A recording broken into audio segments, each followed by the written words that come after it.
নমস্কার, আমি সুমনা। আজকে একটা নতুন রেসিপির সাথে হাজির হয়েছি। তো কী রেসিপি এতক্ষণ ক্যাপশন দেখে আপনারা নিশ্চয়ই বুঝে গেছেন। তো তাও দেখুন পুরো রেসিপিটা কিভাবে বানাই। এখানে আমি ছোলার ছাতু নিয়েছি, দিয়ে দিলাম লবণ, আর এখানে দিয়ে দেব ছোটো চামচের 1 চামচ চিনি। তো চিনিও দিয়ে দিলাম। এরপর এখানে দিয়ে দেব, কি দেব বলুন তো, হিং দেব, কারণ হিঙের কচুরি বানাবো, তাই না? তো হিং আর ছাতু মিশিয়ে, ছাতুর কচুরি বা হিঙের কচুরি যেটাই বলি না কেন, তো এখানে আমি এরপর বাড়ির যে ঘরোয়া মশলাগুলো হয় সেটাই দিয়ে দেব। জিরের গুঁড়ো দিয়ে দিলাম, এরপর দেব ধনে গুঁড়ো, আর দেব লঙ্কা গুঁড়ো। এবার ভালোভাবে মিশিয়ে নেব। তো তার আগে আমি একটুখানি সাদা তেল অ্যাড করব, দিয়ে ভালোভাবে মিক্স করে অল্প একটু জল দিয়ে এটাকে একটা পুর বানিয়ে নেব। তো জল দিয়ে দেখুন আমি একটা আলু ভাতের ডালার মতন পুর বানিয়ে নেব।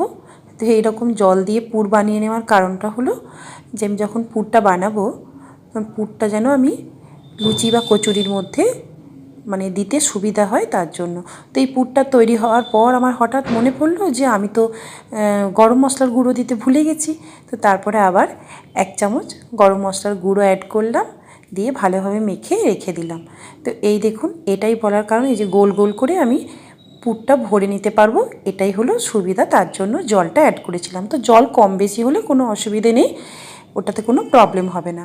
এখানে আমি আটা আর ময়দা সেম সেম নিচ্ছি, 1 বাটি আটা 1 বাটি ময়দা। তো সম্পূর্ণ আটা দিয়েও করতে পারেন বা ময়দা দিয়েও করতে পারেন, যার যেটা পছন্দ। লবণ দিয়ে দিলাম, আর এখানে দিয়ে দিলাম সাদা তেল ময়ান দেওয়ার জন্য। এই খাস্তা জিনিসটা এই ময়ানই আসে। তো ভালোভাবে ময়ানটা করে নেব, হাতের সাহায্যে ভালোভাবে মিশিয়ে। এই যখন হাতে মুঠি করবেন দেখবেন মুঠো হয়ে যাচ্ছে, আর যখন হাতে করে ঝরিয়ে ফেলে দেবেন তখন ঝুরঝুর করে পড়ে যাচ্ছে, তার মানে একদম পারফেক্ট ময়ান দেওয়া হয়ে গেছে। যারা জানেন তারা তো জানেনই, যারা নতুন মানুষ তাদের জন্য এটা বলে দিলাম। একটু একটু করে জল দিয়ে এরপর ভালোভাবে ডোটা তৈরি করে নেব। ব্যাস, তৈরি হয়ে গেছে। এরপর লেচি কেটে গোল গোল বল করে পুর ভরে নেব এর মধ্যে। তো পুর ভরার জন্য আমাকে একটুখানি বাটির মতন তৈরি করে নিতে হবে। বাটির মধ্যে দিয়ে দিলাম পুরটা।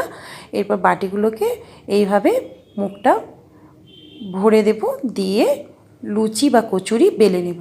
একটু হালকা হাতে বেলতে হবে যাতে ভেতরের পুরটা বেরিয়ে না যায়। তো দেখুন এইরকম মোটা রেখেছি, মানে খুব মোটাও না খুব পাতলাও না।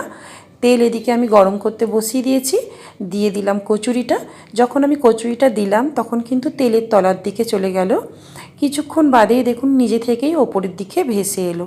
তো এইরকমভাবে যখন উঠে আসবে তখন একটা ছান্তার সাহায্যে এইভাবে ঠিক এরকম তেলের সঙ্গে ওপর নিচে করলেই নিজে থেকেই একদম বেলুনের মতন ফুলে যাবে।